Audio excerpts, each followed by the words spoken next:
Ini jumlah partisipannya berapa ya, Dek?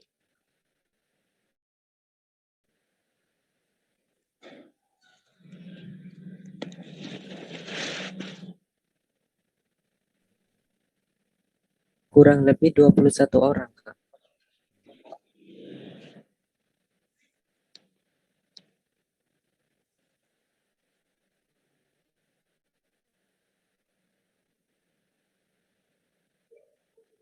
Apa bisa dimulai?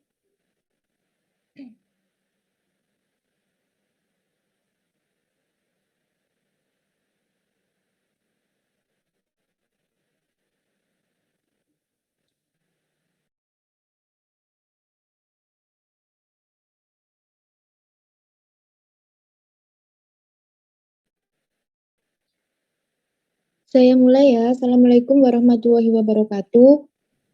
Jadi untuk hari ini, Waalaikumsalam. jadi untuk hari ini tutor kimia organik. Sebentar saya share screen dulu.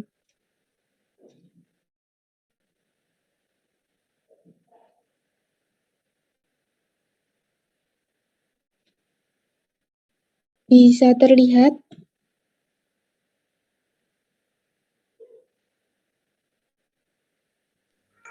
Terlihat.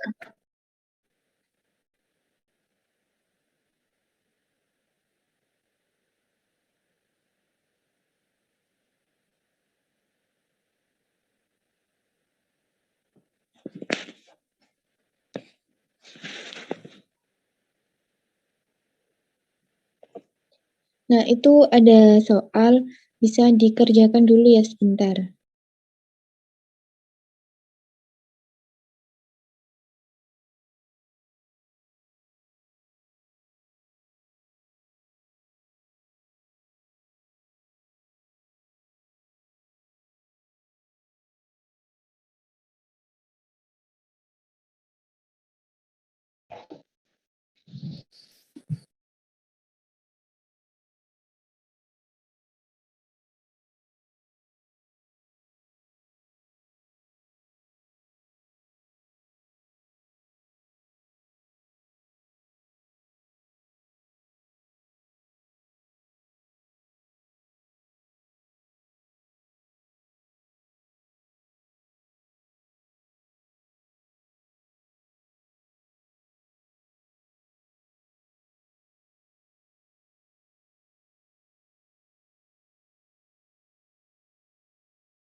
Gimana Dek, apa udah selesai?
Mau langsung dibahas ini?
Oke, langsung saja ya dibahas. Ini kan ada soal.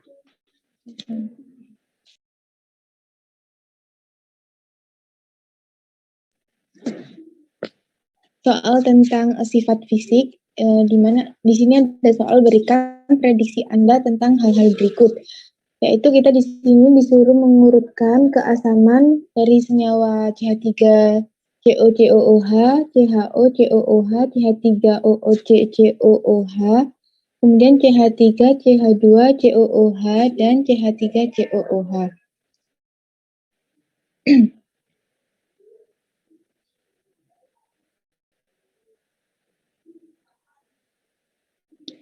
Nah, jadi untuk menentukannya harus digambar dulu strukturnya. Di sini ada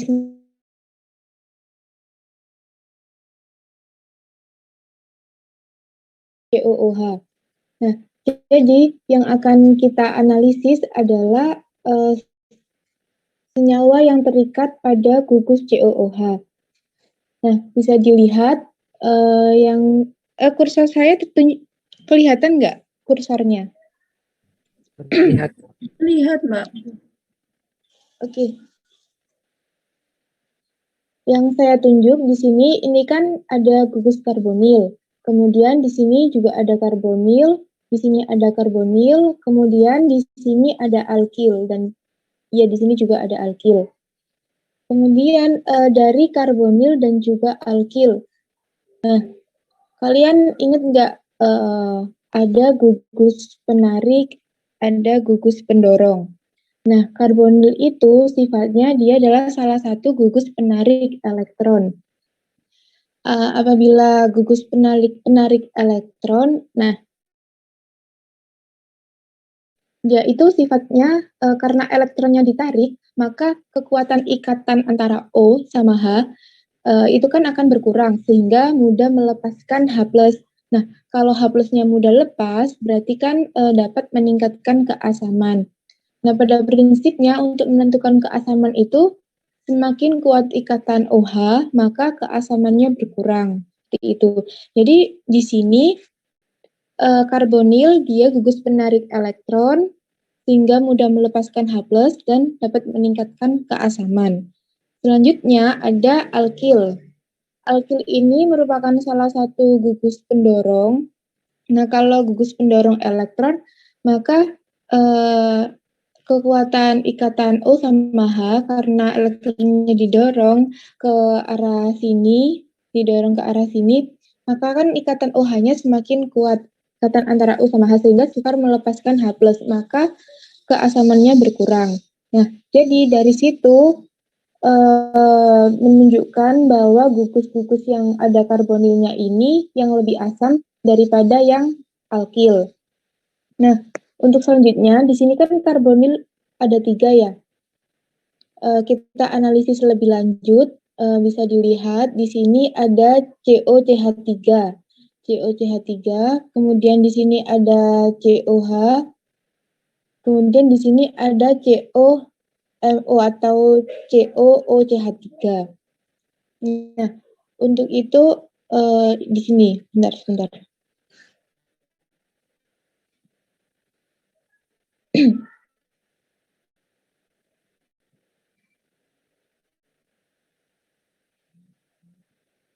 Nah, ini terlihat nggak, Dek, yang saya tunjukkan di kursor? Terlihat, Mbak. Ya, ini kan ada gugus COH atau ada gugus aldehid, kemudian COOMe ester, kemudian ada COCH3 atau keton. Nah, untuk ini kan ketiganya sama-sama gugus penarik elektron. Nah, kemudian kekuatannya ini semakin ke atas ini semakin kuat menarik elektron. Nah, apabila semakin kuat menarik elektron, maka kemampuan daya dorong elektron ke karbonilnya juga semakin lemah sehingga menjadi paling asam. Dan di sini kan kekuatan yang menarik elektronnya yang paling kuat adalah COH, sehingga di sini senyawa ini dia yang paling asam. Jadi diberi nomor 1, kemudian ada ini nomor 2, kemudian ada COCH3. Nah, di sini keasamannya yang nomor 3. Jadi yang paling asam di sini adalah senyawa yang ini CO, COH, COOH, kemudian ada COMeO, COOH, dan yang ketiga CO, CH3, COOH. Nah, itu untuk urutan keasamannya. Selanjutnya kita lihat yang alkil. Yang alkil di sini kan ada etil dan juga ada metil. Nah, alkil ini dia merupakan gugus pendorong. Nah, untuk kekuatannya yaitu si etil ini dia semakin kuat mendorong elektronnya daripada metil. Semakin kuat mendorong elektron, maka H plusnya akan sukar terlepas sehingga dia semakin basa. Maka untuk urutan keasamannya yang ada gugus metil dulu, baru yang etil sehingga ini diberi nomor 4, kemudian ini nomor 5. Oke, dari sini apa ada yang kurang paham?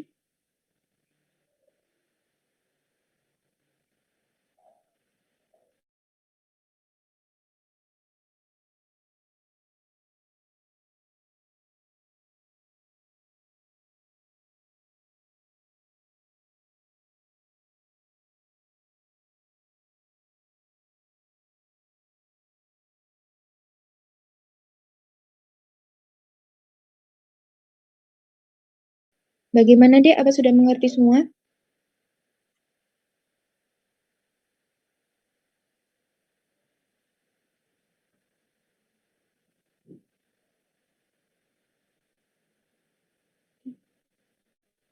Bisa dilanjut?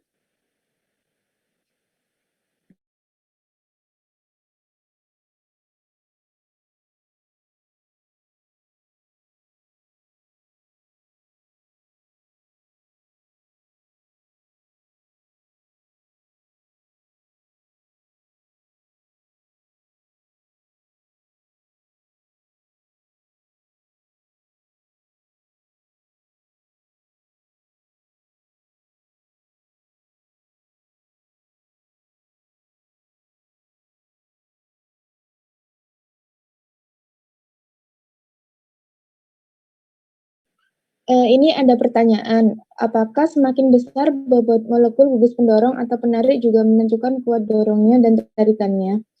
Sebenarnya untuk kekuatan ini semakin besar atau semakin kecil itu sudah ada ini Dek, sudah ada tabelnya.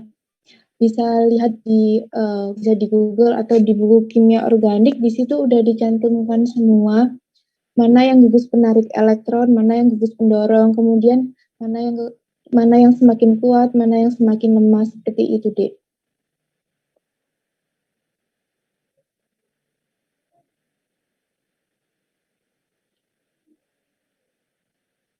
Bisa dilanjut?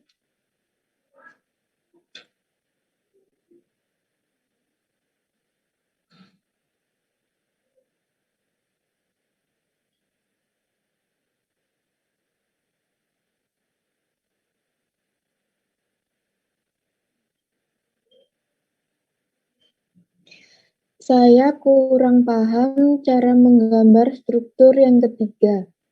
Di mana, Dek, yang bingung? Ini. Yang ketiga kan ini ya, CH3 ini ME.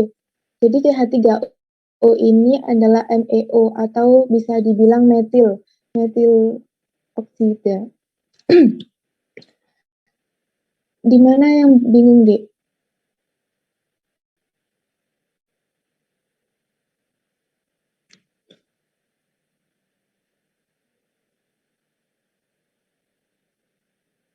Oke, aku lanjut ya.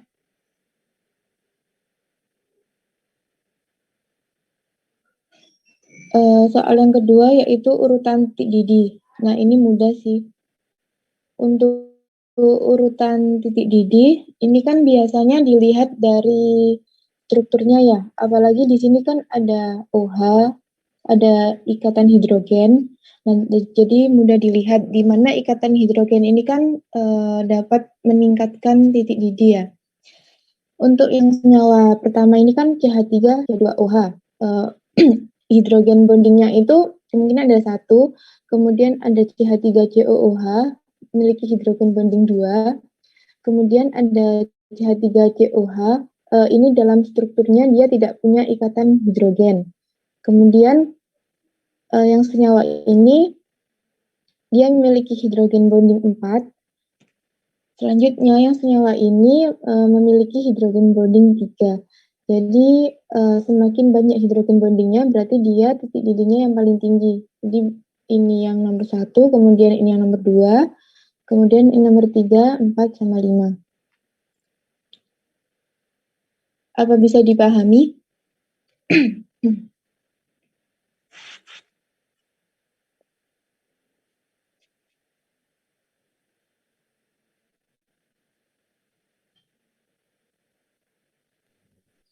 Lanjut ya. Izin bertanya, Kak. Oh iya, silakan, Hidrogen Dek. bonding yang 4 itu yang mana saja, Kak? Yang mana, Dek? Yang struktur dengan titik didih paling tinggi. Oh, yang ini ya, Dek ya? Iya. Iya.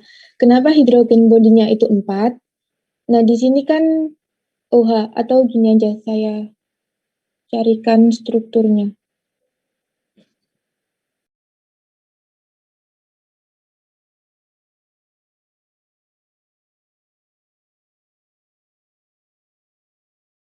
Sebentar ya, Dek.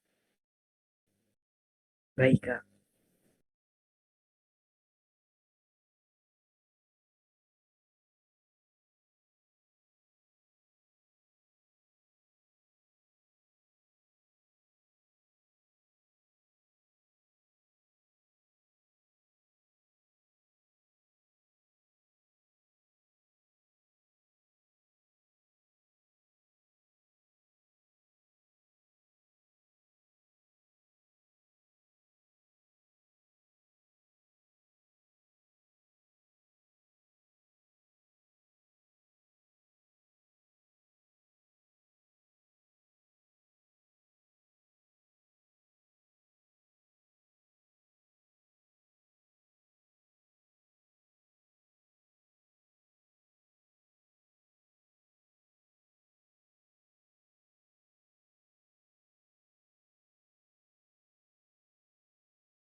Bisa terlihat?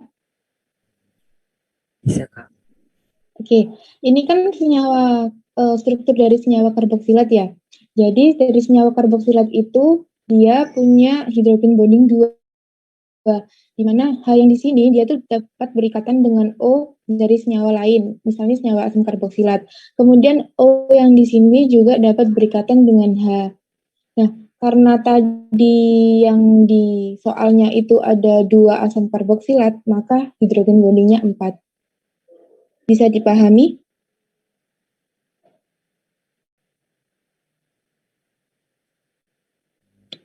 Sebentar, Kak. Bukannya untuk yang C karbonil, oksigennya itu kurang elektronegatif jika berikatan selain dengan hidrogen, nitrogen, gitu, Kak. Yang mana ya, Dek? Yang ini tah? Iya, Kak. Iya, yang itu. Iya, jadi O yang di sini itu kan dia juga ada kemungkinan ini terjadi atau berikatan dengan H dari senyawa lain. Jadi kalau misalnya berikatan, maka di sini ikatannya akan putus nanti jadi O negatif sehingga kemungkinan bisa berikatan dengan H dari senyawa lain seperti itu, Dek.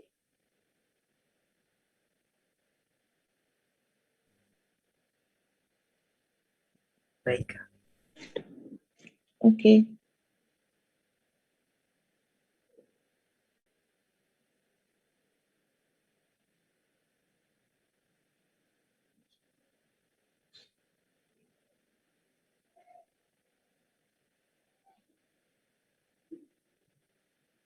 Ini mau langsung dibahas atau gimana?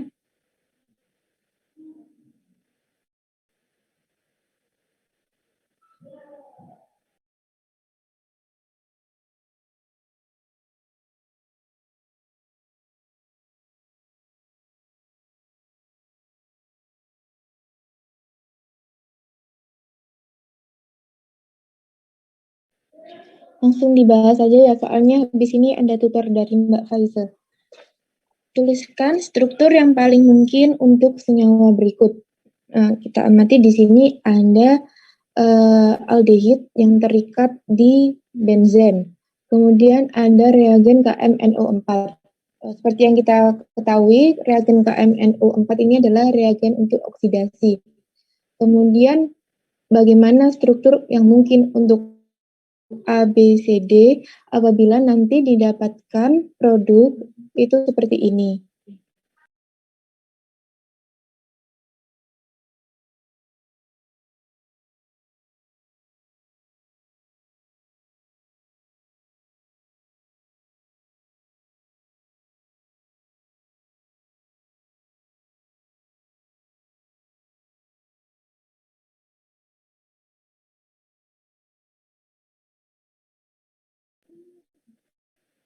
Nah, di sini CHO atau aldehid apabila direaksikan dengan reagen KMNO4, dia akan teroksidasi membentuk COOH. Selanjutnya, supaya kita mendapatkan SO3H di sini, maka akan dilakukan reaksi sulfonasi pada benzen, yaitu dengan SO3H sama H2SO4.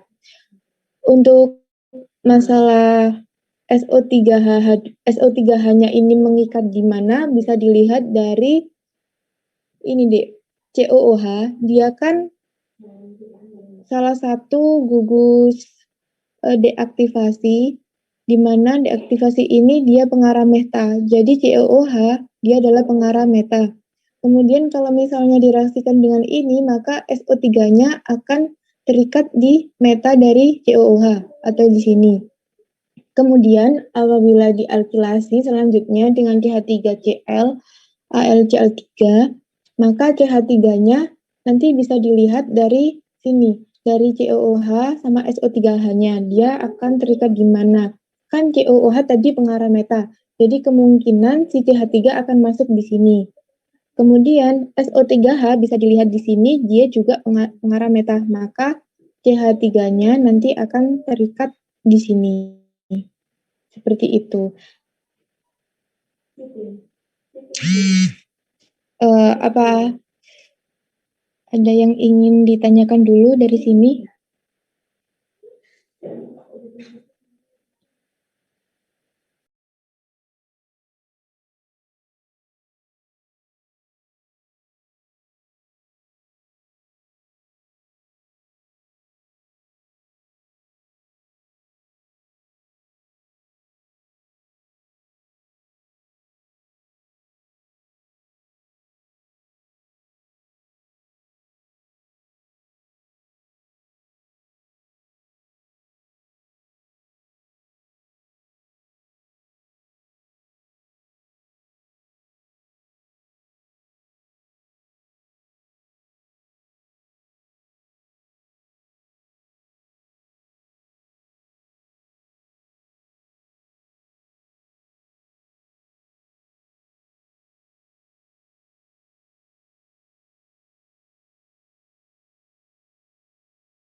Ada pertanyaan, ini kalau dilakukan alkilasi dulu lalu sulfonasi itu boleh nggak, Mbak?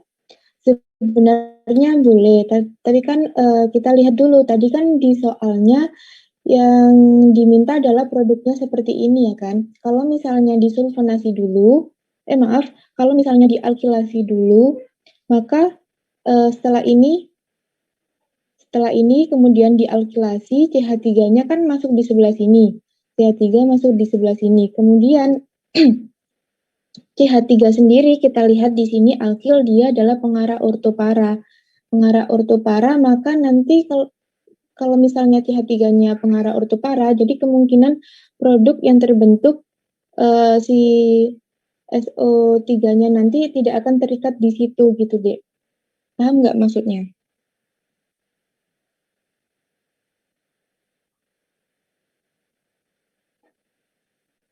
Oke. Jadi kalian kalau misalnya menentukan kayak jalur-jalur seperti ini, dilihat juga produk yang diminta apa. Dari sini apa bisa dilanjut?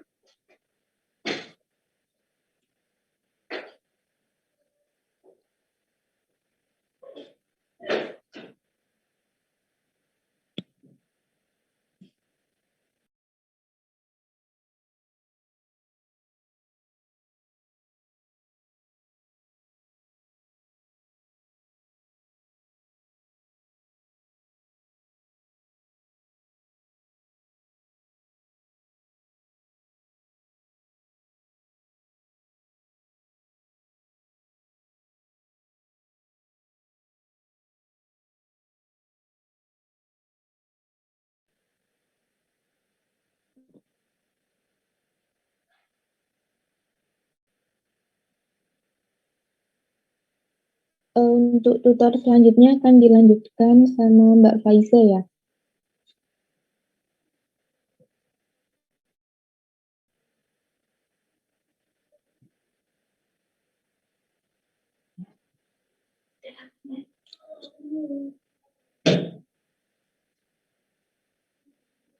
Bisa terlihat, Dek?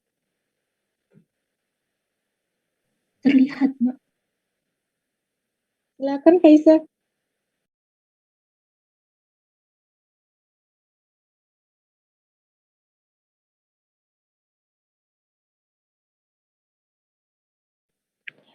Untuk selanjutnya, nyoba dikerjakan soal-soal ini ya, dalam waktu 10 menit mungkin.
Apa ada yang sudah mengerjakan, Dek?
Halo, Dek.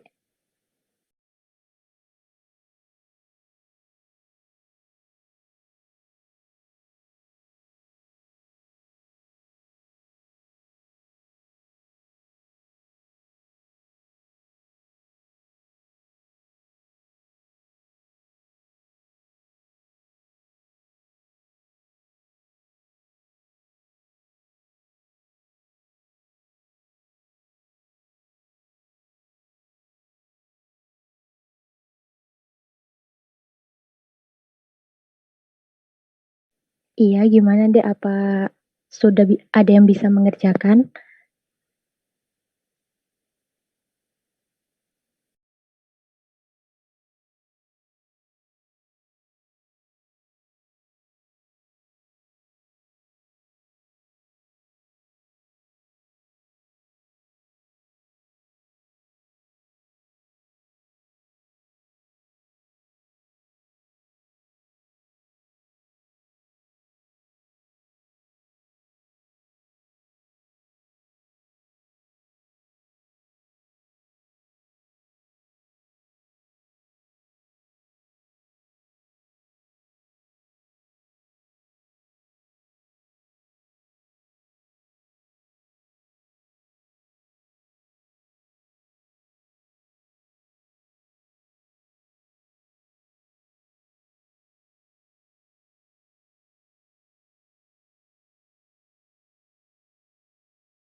Baik, langsung dibahas ya. Untuk yang jawaban dari Novian Rico itu yang nomor 1 ya.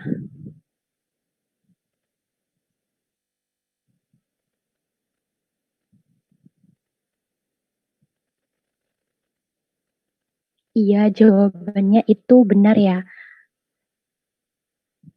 Nah, untuk yang A itu merupakan reaksi keton atau aldehid dengan reagen Grignard. Nah, reagen Grignard sendiri itu merupakan R atau alkil yang berikatan dengan MgBr. Nah, reaksi reagen Grignard dengan senyawa aldehid atau keton itu untuk membuat ikatan CC.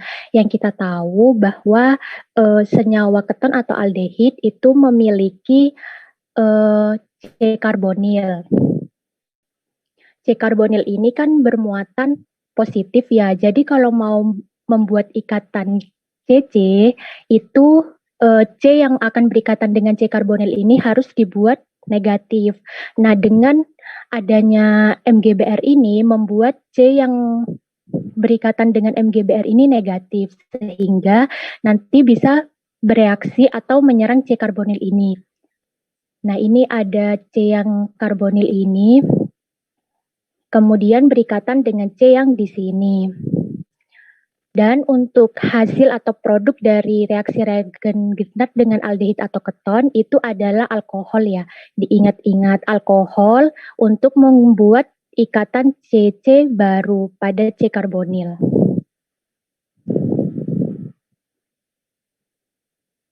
Untuk penjelasan yang A, apa ada yang ditanyakan? Atau bisa dilanjutkan?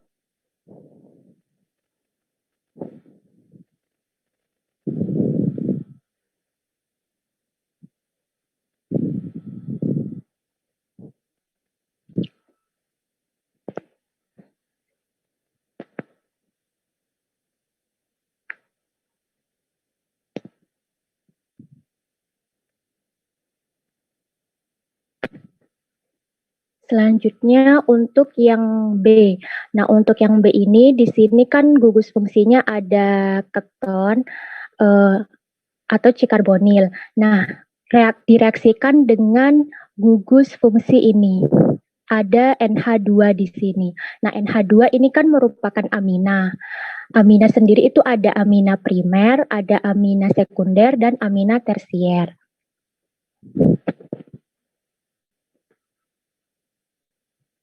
Nah, jadi di sini dilihat amina yang bereaksi itu merupakan amina primer, di mana mengikat H2, mengikat H kemudian R. Nah, reaksi aldehid keton dengan amina primer itu nanti hasilnya adalah imin ya. Imin itu adalah C double bond dengan N. Nah, kalau misalnya di sini ada amina sekunder, itu nanti hasilnya bakal enamin, yaitu enamin adalah N yang berikatan dengan C rangkap 2, kayak gini. Gitu dah.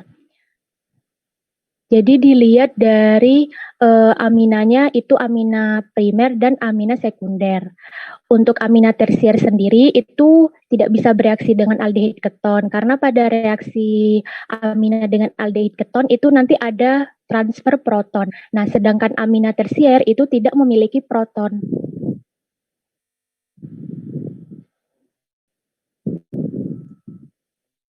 Untuk yang jawaban B, apakah ada yang ditanyakan?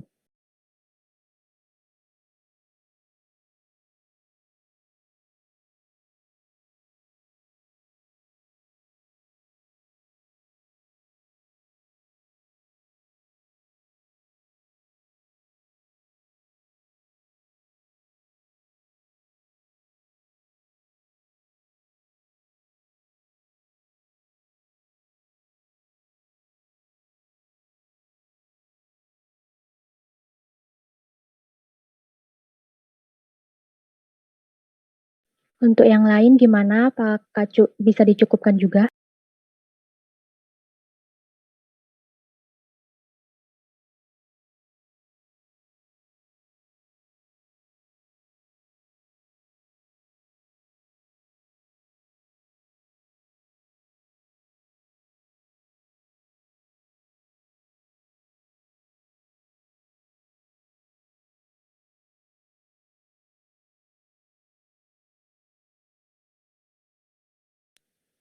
Untuk selanjutnya C dan D ya. Nah, C dan D ini mudah, yaitu reaksi dari alkohol dan turunan dari asam karboksilat, yaitu di sini ada halida asam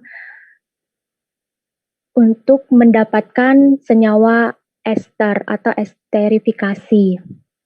Untuk yang D sendiri itu reaksi keton atau aldehid dengan LiALH4 atau NaBH4 dengan adanya air.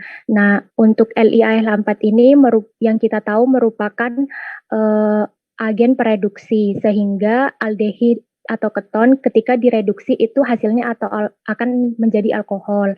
Sebaliknya, alkohol dengan agen pengoksidasi itu akan menghasilkan aldehid atau keton.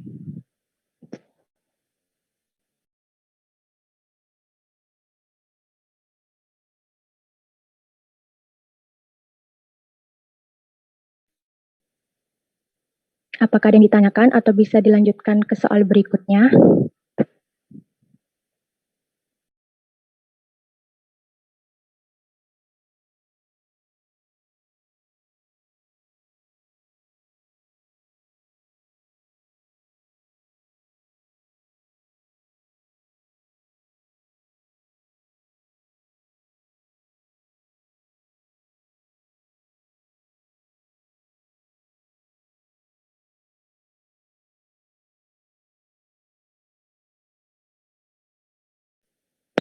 Untuk agen prediksi itu umumnya yang digunakan ini ya, mungkin ada kayak reaksi khusus dengan agen prediksi ini gitu. Misalnya pada logam mungkin itu ada, tapi biasanya untuk kayak gugus fungsi kayak gini, itu agen prediksi yang umum dipakai itu ya LiAH4 dan NaBH4. Untuk pengoksidasinya sendiri itu biasanya KMNO4 seperti tadi yang dijelaskan oleh Kak Dita.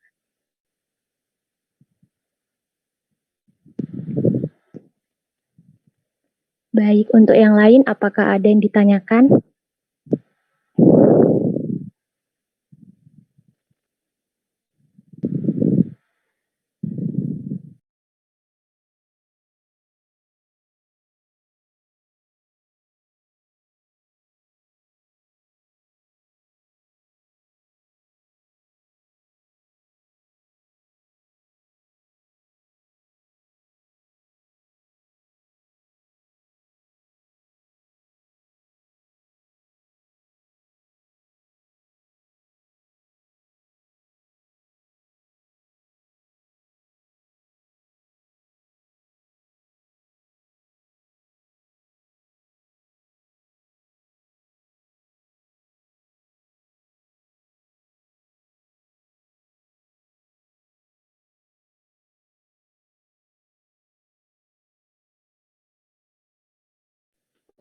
Ini soalnya hampir sama seperti yang Mbak Dita tadi ya. Jadi reaksi beruntun gitu dari benzena hingga dihasilkan produk ini.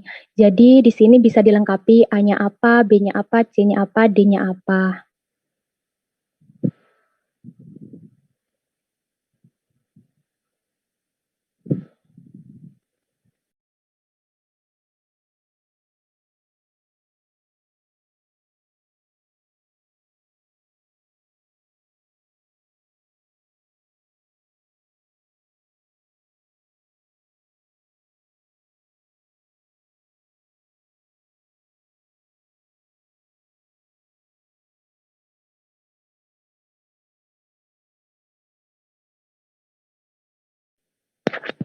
Mungkin ada yang bisa salah satu senyawa di sini atau semuanya.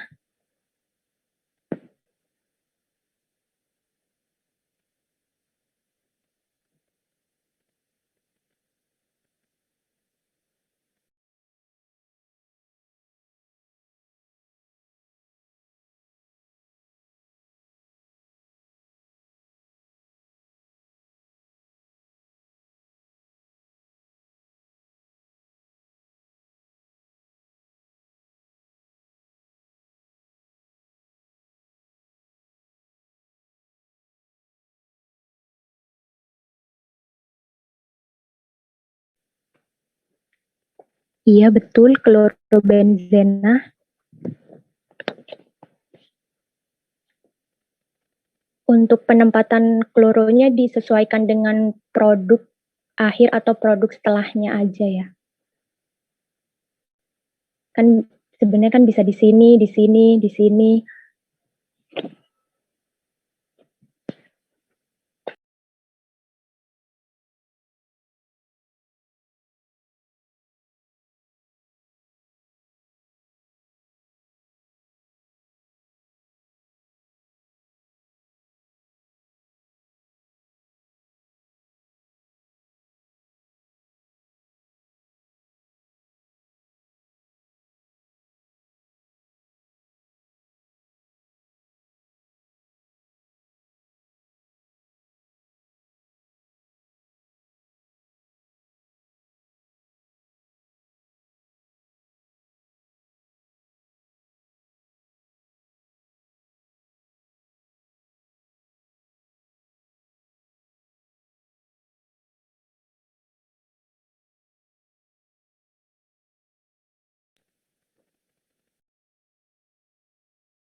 Yang Novian itu benar ya.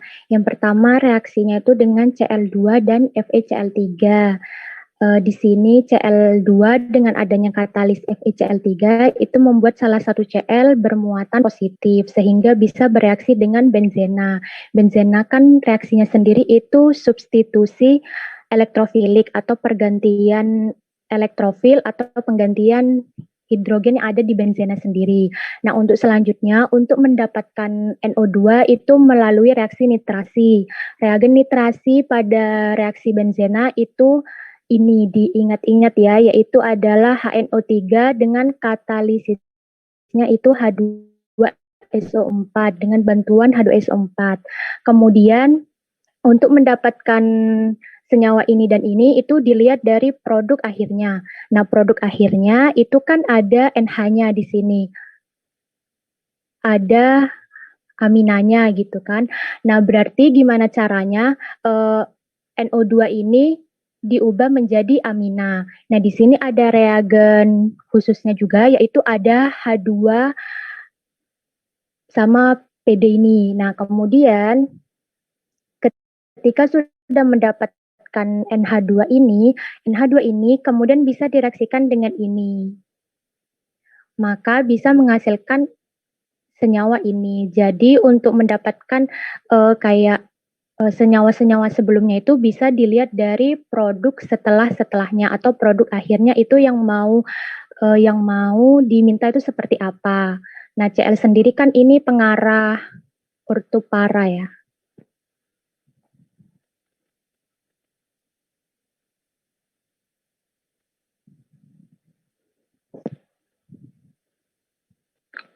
Untuk jawaban yang masruratul itu benar, tapi jangan lupa ya pakai H2SO4 juga.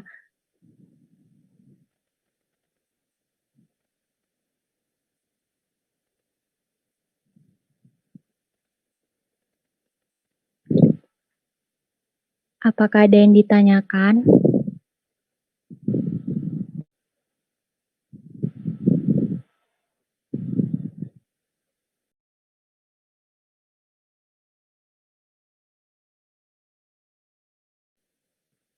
Bisa dilanjutkan ke soal berikutnya ya.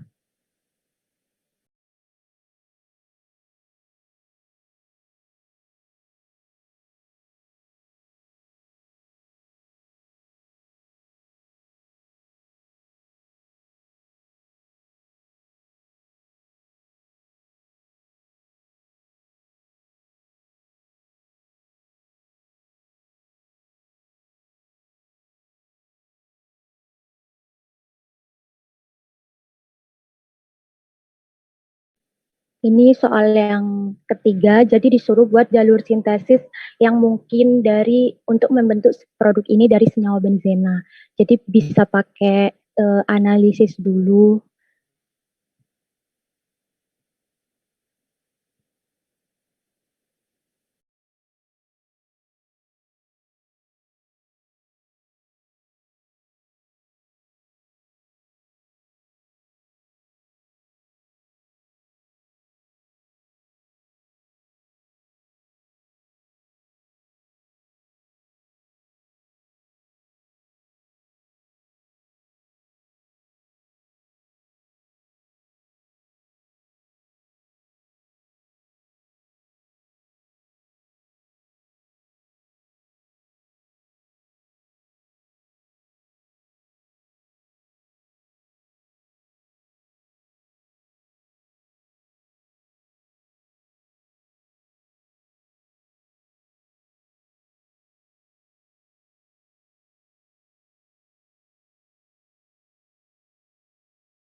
Apa ada yang sudah menemukan?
Bagaimana, Dek? Apa ada yang sudah?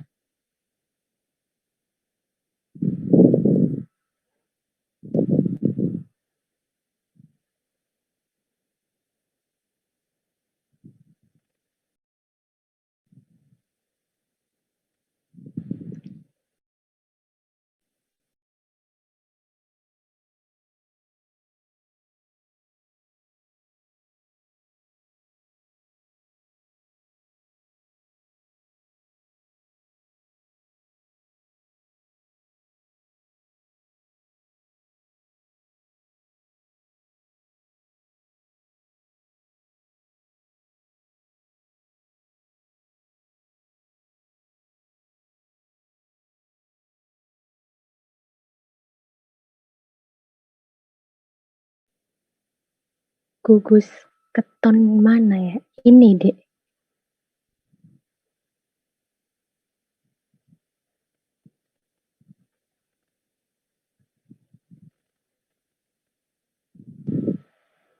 Ini bukan gugus keton ya, Dek.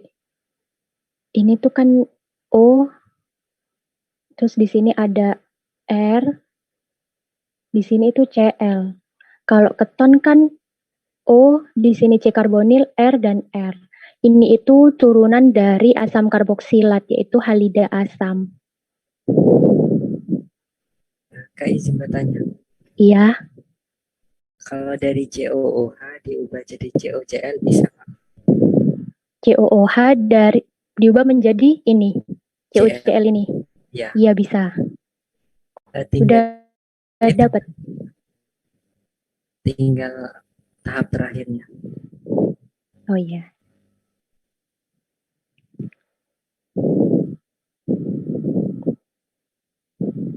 Dapat reagennya. Tidak dapat Kak.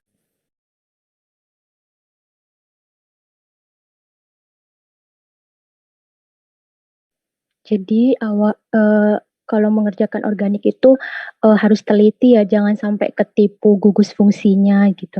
Jadi memang di sini ada C karbonil, tapi ini bukan keton, ini turunan karboksilat. Turunan karboksilat itu banyak, ada amida, ada ester, kemudian ada nitril, itu beberapa turunan dari karboksilat. termasuk halida asam ini.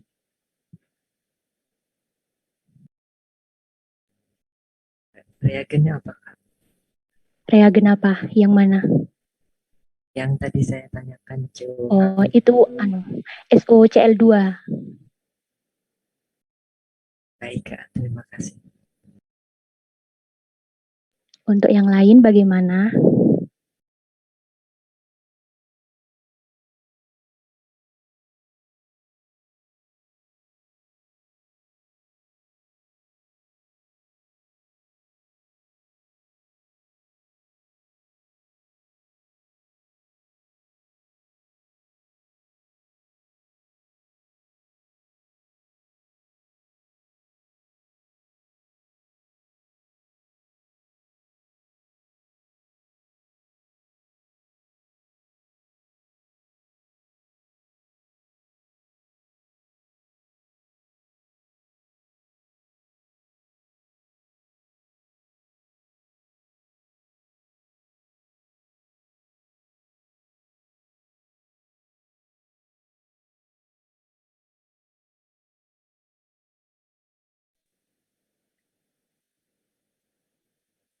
Tadi siapa ya? Novian ya?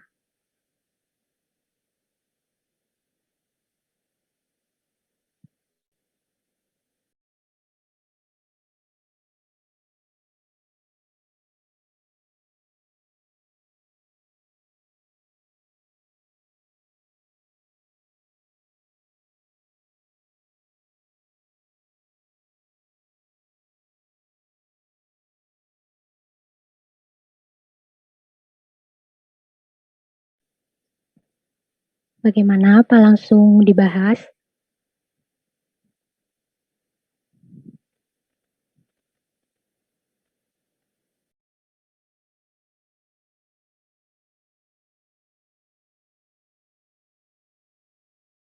Langsung dibahas ya. Untuk jawaban Novian nanti dicocokin aja ya sama atau tidak. Kalau ya udah.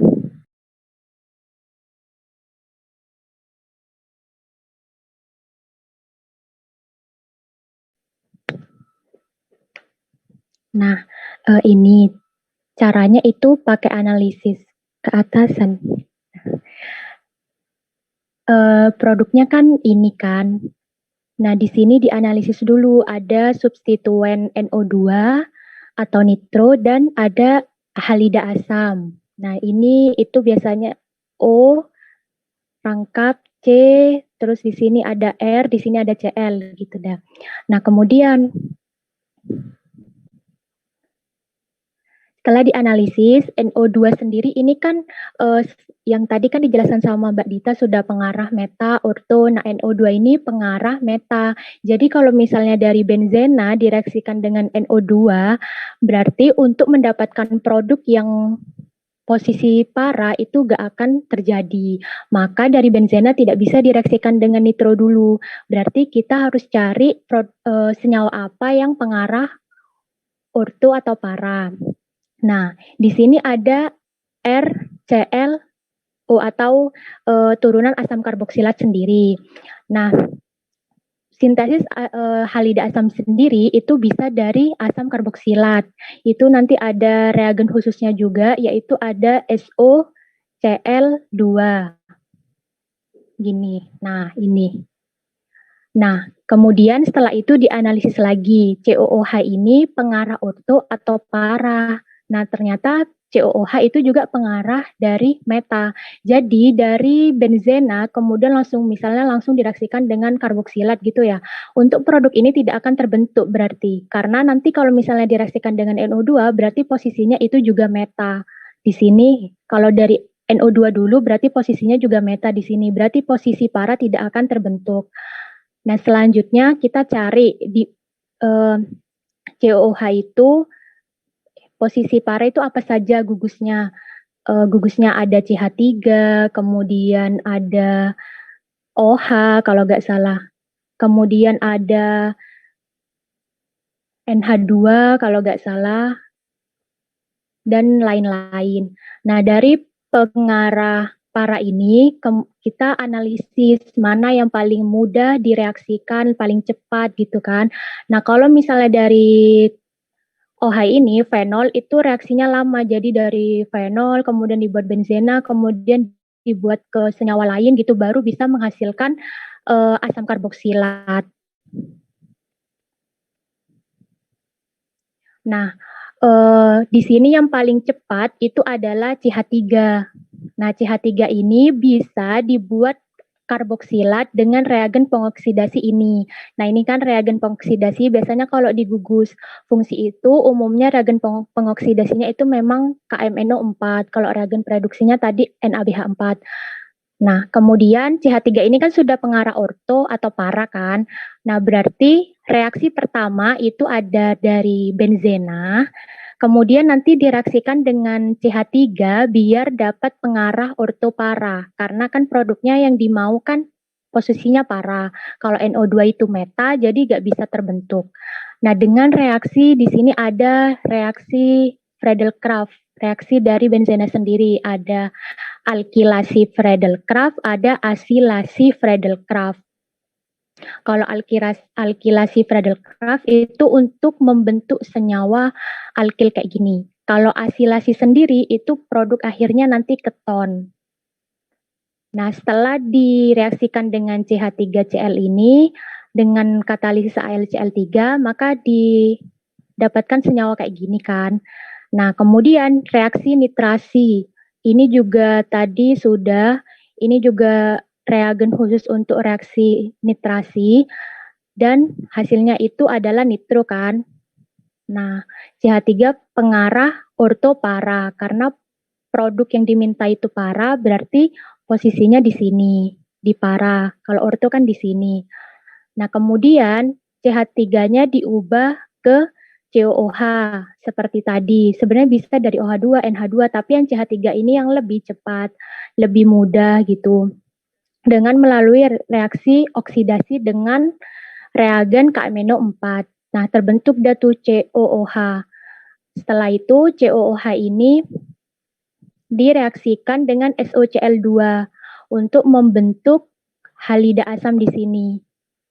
Nah, kalau misalnya reaksi asilasi Friedel-Crafts ya, itu reaksi benzena dengan halida asam, tapi reaksi produk akhirnya itu keton.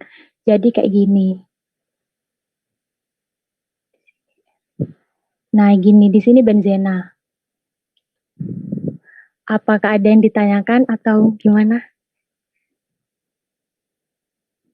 Yang lain? Yang Novian sama ya, betul ya?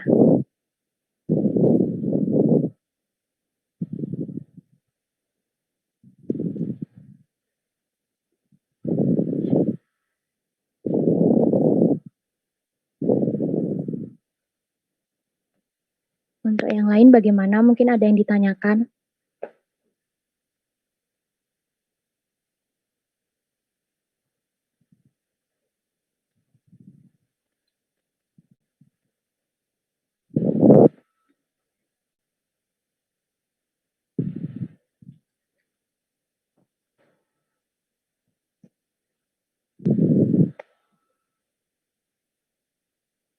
Biasanya untuk lebih memudahkan itu bisa buat kayak pohon reaksi gitu. Jadi dari COOH bisa jadi keton, bisa jadi ini. Nah, itu di sini tulis reagen khususnya apa, di sini juga reagen khususnya apa gitu. Jadi biar lebih mudah untuk mengingat, menghafal, memahami gitu. Dari alkena bisa jadi apa, mungkin reagen khusus reagennya itu ini gitu.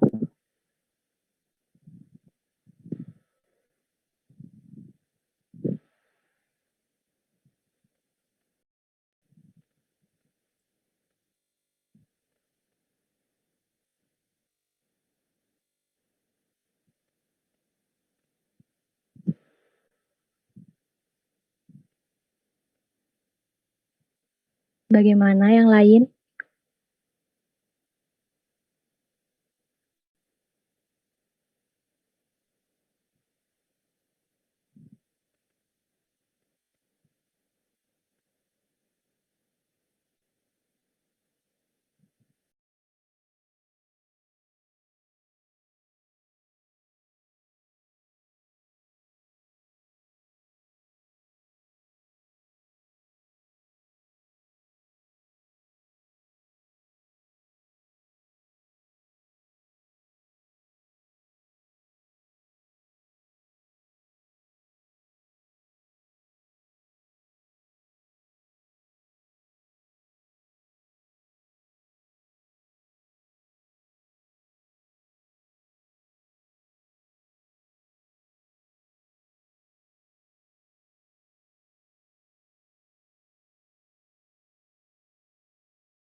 Oke, kalau udah gak ada pertanyaan yang lagi, terima kasih atas perhatiannya. Saya kembalikan ke Mbak Dita lagi.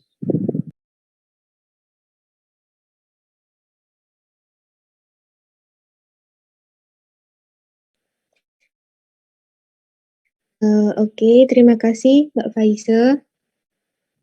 Jadi untuk tutor organik, bidang organik cukup ya sampai di sini. Untuk selanjutnya, yang bidang analitik siapa ya? Hostnya? Aku Mbak, Oh, Vivi, oke. Bentar. untuk nanti bidang analitik pakai Zoom yang ini lagi ya, jam 9.15 ya. Kalian bisa istirahat dulu.